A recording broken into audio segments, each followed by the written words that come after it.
मैंने तो इतनी मेहनत की थी फिर भी फेल हो गया। यार मैं कितनी सीवीज भेजूं, सिर्फ मुझे ही जॉब नहीं मिलती।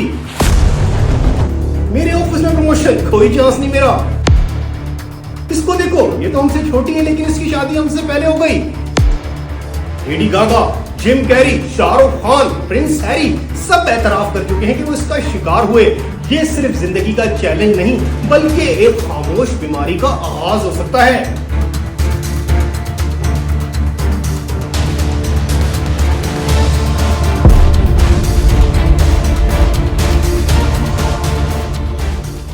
अस्सलाम वालेकुम दोस्तों, 30 अगस्त 1981 को सैन फ्रांसिस्को अमेरिका में एक बच्चे की पैदाइश हुई। उसकी मां जो ड्रग्स लेने की आदी थी और फाइनेंशियली स्टेबल ना होने की वजह से प्रॉपर केयर नहीं कर पा रही थी, तो उसे एक फैमिली ने अडॉप्ट कर लिया और उसका नाम केविन हाइंस रखा।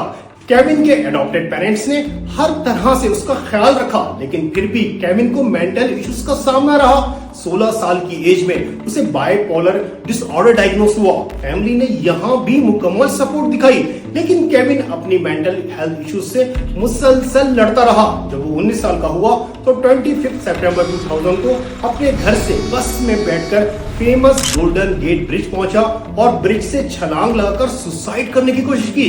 लकीली वो इस सुसाइड अटेम्प्ट से सरवाइव कर गया और बाद में चलकर केविन सुसाइड प्रिवेंशन के बहुत बड़े स्पीकर बने। 2006 में उन पर द ब्रिज नेम से एक डॉक्यूमेंट्री भी बनी। दूसरी तरफ हमारी सोसाइटी में अब भी मेंटल इश्यूज को एक टैबू समझा जाता है। जहां जिंदगी में हर इंसान को कभी खुशियां मिलती हैं तो कभी गम का सामना करना पड़ता है। जब खुशी का वक्त हो तो लगता है जैसे पलक झपकते ही वक्त गुजर गया हो, लेकिन जब कोई मुश्किल वक्त आ जाए तो ये मुश्किल हालात इंसान को डिप्रेशन की तरफ भी लेकर जा सकते हैं। ये सब वाकयात हम में से बहुत से लोग रोजाना की बुनियादों पर फील करते हैं। ये सैडनेस अक्सर वक्त के साथ कम हो जाती है, इसीलिए तो कहते हैं वक्त सबसे बड़ा मरहम है। लेकिन प्रॉब्लम तब शुरू होती है जब ये सैडनेस मुस्तकिल हो जाए। हाल ही में इस्लामिया कॉलेज पेशावर में एक जियाउद्दीन नामी स्टूडेंट ने हॉस्टल में ही सुसाइड कर ली। और हैरत की बात देखिए दोस्तों, जियाउद्दीन ने सुसाइड से पहले जो नोट लिखा वो काफी हैरानकुन था। उसने लिखा, Father, I am in a situation which I cannot explain. I am fed up with the world. I am not in love with anyone, nor do I have any love affair. But I don't want to live anymore. I don't know why, but I cannot live in this society. मतलब उसने साफ लिखा कि उसके पास कोई खास वजह नहीं कि वो ये सुसाइड क्यों कर रहा है।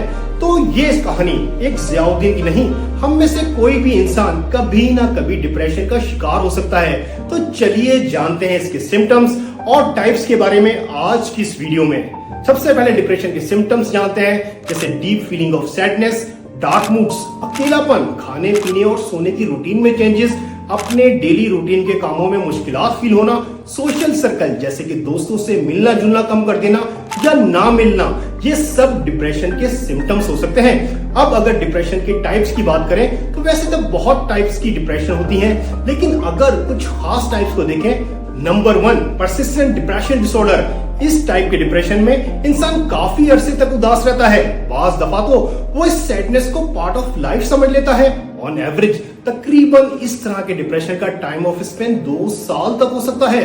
एक स्टडी के मुताबिक 2.5% यूएस पॉपुलेशन जिनकी उम्र 18 साल से जायद है कभी ना कभी अपनी लाइफ में परसिस्टेंट डिप्रेशन डिसऑर्डर का शिकार होते हैं। Number 2, major depressive disorder. इसको क्लिनिकल डिप्रेशन भी कहा जाता है। इसमें इंसान मुस्तकिल परेशान रहता है, किसी भी चीज में दिल नहीं लगता, या फिर यूं कह सकते हैं कि कुछ भी करने का दिल नहीं करता। हर काम उसे एक बोझ लगता है। WHO के मुताबिक ग्लोबली एस्टिमेटेड 5% पॉपुलेशन इस डिप्रेशन से सफर कर रही है। Number 3, bipolar disorder. इस डिप्रेशन में नॉर्मली मूड स्विंग्स देखने को मिलते हैं। एक ही इंसान कभी आपको बहुत खुश और एनर्जेटिक नजर आता है तो कभी वही इंसान परेशान और सुस्त लगता है। Indian famous rapper Honey Singh bipolar disorder का शिकार रहे और इन्होंने बताया कि एक वक्त ऐसा भी था कि वो किसी से मिलने की हिम्मत तक नहीं कर पाते थे। अकेले बहुत टाइम स्पेंड किया मैंने, काफ़ी इंटरव्यूज में बोल चुका हूँ। 3.5 साल में अपने घर से बाहर नहीं निकला और 1.5 साल में अपने कमरे से बाहर नहीं निकला, और जब नहाता भी था तो दरवाज़ा खोल के नहाता था। इतना डर था, फियर था मेरे अंदर। Bipolar disorder with psychotic symptoms की मुझे प्रॉब्लम हुई थी। Number 4, perinatal depression. अक्सर प्रेग्नेंट वुमेन अपनी प्रेगनेंसी के दौरान या चाइल्ड बर्थ के बाद इस तरह के डिप्रेशन का शिकार हो जाती हैं। जिसे पोस्टपार्टम डिप्रेशन भी कहा जाता है। इसका मेन रीजन प्रेगनेंसी के दौरान होने वाले हार्मोनल चेंजेस होते हैं। वर्ल्ड हेल्थ ऑर्गेनाइजेशन की एक रिपोर्ट के मुताबिक दुनिया में 10% वुमेन ड्यूरिंग प्रेगनेंसी और 13% औरतें आफ्टर डिलीवरी मेंटल डिसऑर्डर का शिकार हो जाती हैं। नंबर 5 सिचुएशनल डिप्रेशन, अचानक जॉब खत्म हो जाना, बिजनेस में लॉस या अपने किसी फैमिली मेंबर की डेथ, ये सब वजूहात इंसान को सिचुएशनल डिप्रेशन का शिकार कर सकती हैं। अब स्टेटिस्टिक इस चार्ट को देखिए, जहां 2018 से 2024 तक कंटिन्यूअसली लोगों की परसेंटेज बढ़ती जा रही है जिनका ख्याल है कि मेंटल हेल्थ इस वक्त सबसे बड़ा हेल्थ प्रॉब्लम है। लेकिन ये 3 चीजें अपनी डेली लाइफ का हिस्सा बनाकर आप डिप्रेशन से बहुत हद तक बच सकते हैं। Number 1, engage in regular physical activity. Regular physical exercise और डेली वॉक आपको डिप्रेशन से बचाने में बहुत हेल्प कर सकती है। एक रिसेंट स्टडी के मुताबिक 5000 स्टेप्स की वॉक आपको डिप्रेशन से बचा सकती है। Number 2, maintain healthy lifestyle. अगर आप एक बैलेंस डाइट मेंटेन करते हैं तो डिप्रेशन के चांसेस कम हो जाते हैं। Number 3, strong social connections. अच्छा सोशल सर्कल होना वैसे भी इंसान के लिए एक बहुत बड़ी नेमत है, और अगर आप इस सोशल सर्कल डेवलप करने में कामयाब हो गए हैं तो इसको मजीद स्ट्रॉन्ग कीजिए, क्योंकि स्ट्रॉन्ग सोशल सर्कल आपको डिप्रेशन के पास नहीं जाने देगा। आई होप इस वीडियो से हम मेंटल हेल्थ को समझ पाए होंगे, और अगर जिंदगी में कभी भी आप इस डिप्रेशन का शिकार हो तो अपने क्लोज सर्कल या कंसल्टेंट से शेयर करने में शर्माएं नहीं। और अगर आपको ये वीडियो इन्फॉर्मेटिव लगी है तो लाइक का बटन दबाइए, और मजीद आने वाली ऐसी वीडियोस देखने के लिए सब्सक्राइब का बटन दबाइए। शुक्रिया।